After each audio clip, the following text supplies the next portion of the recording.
What's up, everybody? This is Dominic DeAngelo of OneTrueSportTV.com, and I'm happy to have with me here Joe Hendry, who will be competing at TNA Emergence on August 30th, spending a weekend in Louisville with the Hardy Boys and tagging up with Mike Santana as well to go against the system. Joe, I said your name. I think you would have appeared anyways, though, at this juncture. I think does it just elevate when somebody says your name? It just increases the chances for you to appear.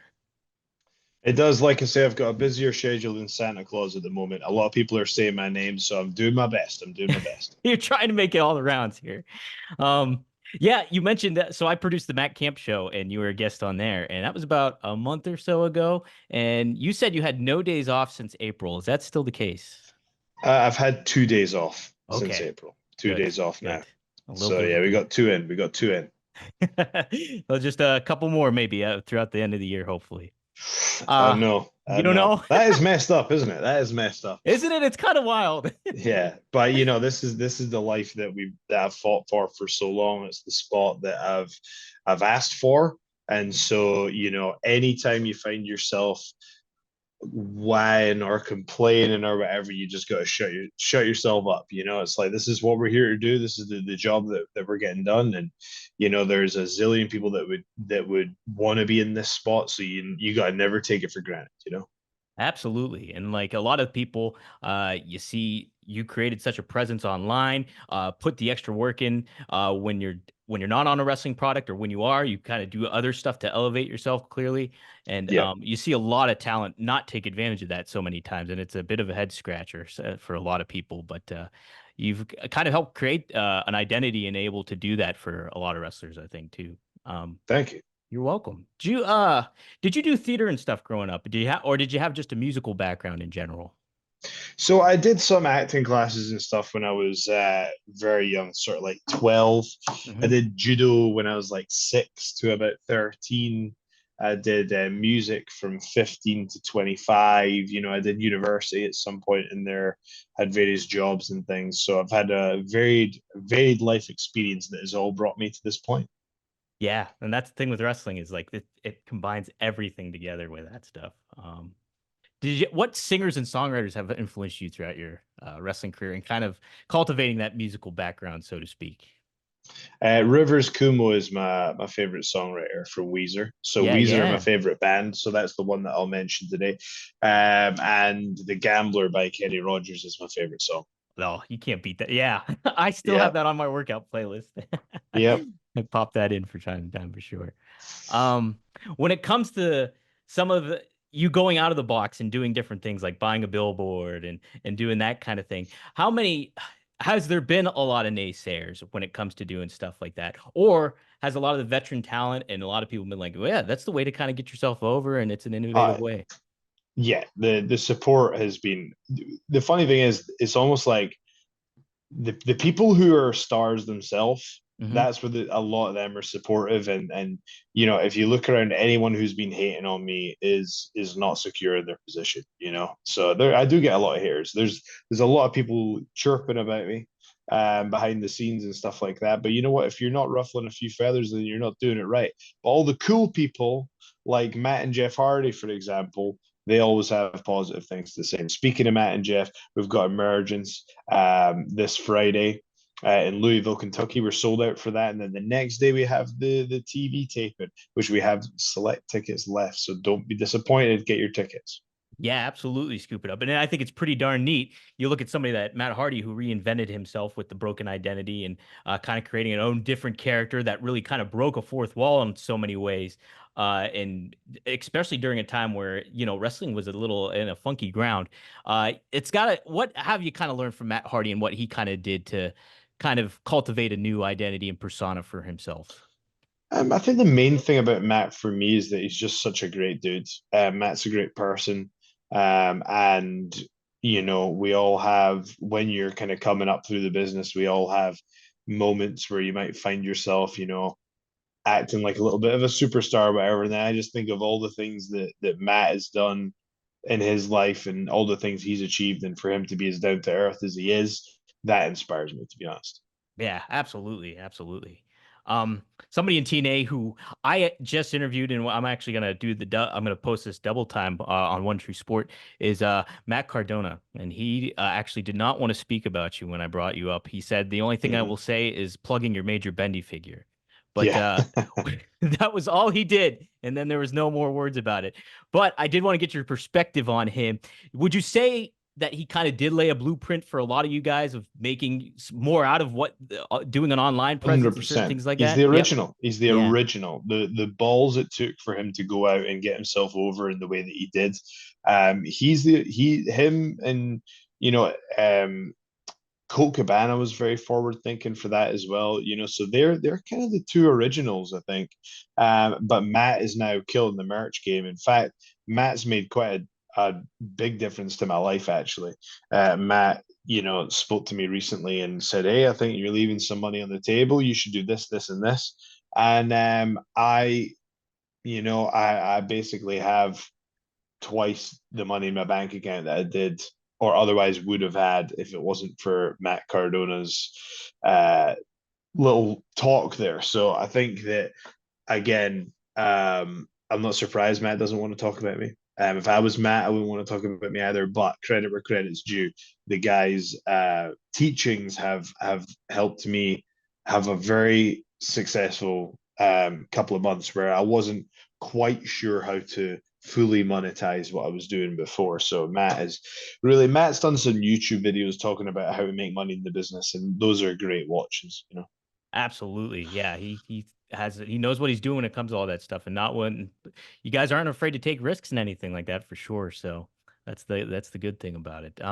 Something you mentioned too in the previous interview was how good both locker rooms of TNA and NXT have been.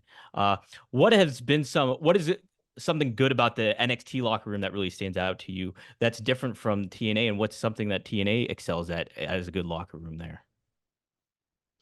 Um, I would say I'm very proud to be a part of the TNA locker room. It's Hmm. it's an awesome atmosphere. I think that one thing that's really cool about TNA is that I've had a lot of guidance and a lot of mentorship along the way, which has really helped me step up to the next level. And in the NXT locker room, I haven't been there for very long, but it's a younger roster, so it's like now there are opportunities for me to kind of maybe talk to some of the guys who aren't on the some of the talents who aren't on TV yet, and maybe kind of help them out a little bit. And like I say, I'm training at the performance center, so I've been training with Teddy Taylor and in his class with the some of the other NXT recruits. So it's been an amazing. Both locker rooms have been amazing learning experiences for me. And TNA, really, that locker room, I hate to put them over, but if it wasn't for wrestling the system so many times and kind of picking up things from wrestling them, I don't know if I'd be doing what I'm doing right now. So I will say that, yeah, I've been very fortunate. Yeah, there's a lot of talent on the other side of the ring going up against you. Eddie Edwards, Brian Myers, Moose. It's quite the trio there happening, and Hmm. you got yeah. So no, definitely a lot to learn from. Um, somebody that I wanted to see if you learned a lot from too was working with a former TNA champion and Kurt Angle. He's part of our network on One True Sport, and going on that indie run that he had, he went up against you. Talk about that experience and what you did learn from Kurt.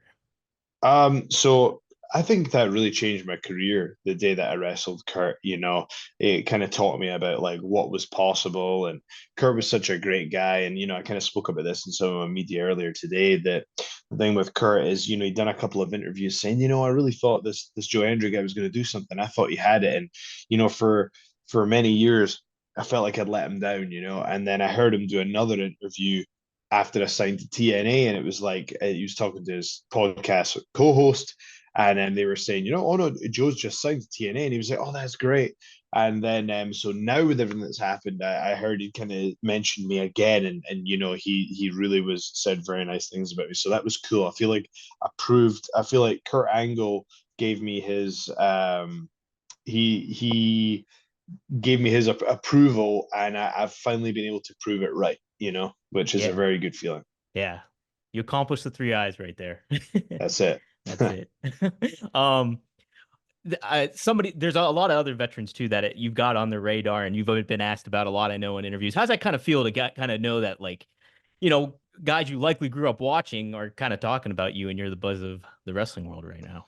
Yeah, it's pretty wild. It's it's JBL, Booker T, Rikishi. Like it's just it's pretty wild. It's a lot of fun. It's a lot of fun. Someone even asked John Cena at like Q&A the other day if he would face Joe Hendry. So it's very, very cool indeed. I'm enjoying it. And my parents are enjoying it as well. They'll probably watch this. They watch all the interviews I do. So that's pretty fun seeing their reaction as well. How supportive and everything have your parents been throughout your career and everything? Oh yeah, my family are I've got a very strong support network. I am, sad that I don't really get to see them. Miss my dog a great deal.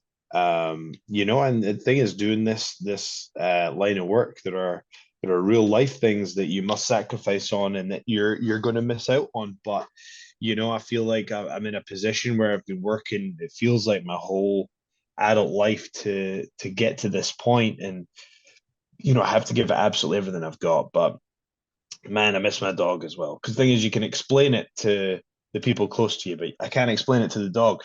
No. He probably thinks I've disappeared. It's man, I can't even think about it. Damn. What kind of dog is he? I have a whippet. A whippet. Okay. Okay. Yeah, Do you know they're what a whip is? yeah, like a little. They're kind of like they look like a mini greyhound, but they're like Yes, yes, yes. yes. You're Hmm. one of the few. It's weird. Nobody over here knows what a whip is. You're one of the few people I've spoken to that knows what a whip is. I'm aware of a whippet. Yeah. I remember seeing a big dog poster with all the breeds on there, and I was like, and they had the flags of where they were from, and I'm Italian, so I was like looking around, and the Italian flag was by the whippet. There was an Italian There whippet, you so I was like, go. there we go. There you That go. always registered with That's me. it. Yeah. The Bruno Sammartino of dogs. Of dogs. um, Wanted to ask Brian Haremza. We have some members on OneTrueSport.com, and he asked this question: what song do you think is your best produced one to date? Which one are you most proud of? Oh, it's the main theme. The The main main theme. theme. It's like there are certain songs where like I'll spend maybe 3 4 hours. Right, I can do it very quickly now. Like Mhm. before, it would be a process of me thinking about it for a couple of days, but I can write the song in a matter of a couple of hours, maybe even an hour now. Like the one I just did on NXT, I wrote that in a couple of hours. But in terms of recording it as a professional production, if you want to do like a full quality single release, I like to spend a bit of time on that. So usually take like I'll usually spend like 2 3 days pre-production, just getting all my ideas right, maybe record a little demo, and then go into the studio and knock out. And usually a day or two, because you don't want it to take too long. You don't want your energy levels to run low. You want it to be fun and collaborative, and everything's moving and rocking and rolling. And that's the best way to do it for me. But that said, when it came to writing my entrance theme, I think I spent about 2 weeks full time writing it. It was obviously extremely worthwhile. Yeah. Do you find when you're writing and stuff like that to sit down, do something, walk away from it, and then get back to it later on and get your other set of eyes on there after you refresh the batteries, or how do you go Mm, about it? I'm not very good at mixing audio, so like the technical side of things, I can't really articulate what's in my head to the mix. So I usually co-produce or get someone else to mix, and I will often say, "Hey, let's have a little bit more. Let's rip out some of the lower end on that snare. Let's do this," I can issue instructions. Very much like how Rick Rubin produces, but I can't actually physically. No, I could, but I wouldn't be able. The movement I would make on the board would be different to what I have in my head. So, me and my friend Neil have got a pretty good system where he Yeah, engineers and often co-produces. that's great. Yeah, good to have a tag team partner like that for sure. Yeah. I'll let you go with this one. Brad Stanton. He asks, when you first showed up to TNA, the original vignettes positioned you almost as a heel. He thought in TNA. Was that the original game plan? And then when the crowd reaction started cooking up for you, obviously, did TNA have to pivot? Um, this is what I say to trainees: is like, don't worry about heel and face. Just Mhm. get over, and then what's going to happen is going to happen. So for me, yes, the whole thing about my character is I do bad things. You know what I mean? It's like in those vignettes, I'm doing horrible things, but everyone's cheering me for it, and that's how you stay on the edge as a babyface. Yeah, yeah. Oh, real quick, I'll ask you this too. I meant to ask you this, and then this just dawned on me. When it comes to the identity and persona that you're conveying, are you, would you almost, are you concerned about a shelf life when it comes to the music aspect and everything like that? And do Nope, you, not at all, not at all. no, Yeah, no. I'm good enough at what I do now, that I know creatively I'll be able to pivot. I believe that when it comes to that standpoint of the business, I feel very confident in that I know what I'm doing, and I trust my gut, and my gut has served me very well. that's absolutely the way to do it too, man. Yep. Go about it that way for sure. Yeah, a lot of background in that. So good to hear, man. Joe, he will be competing this weekend at a TNA Emergence August 30th. Be teaming up with the Hardys to go against the system. And I bet the Hardys believe in Joe Henry, and I'm sure you guys too here at OneTrueSportTV.com. Thanks, Joe. Appreciate it, man. Thank you, my friend. Good See ya. stuff.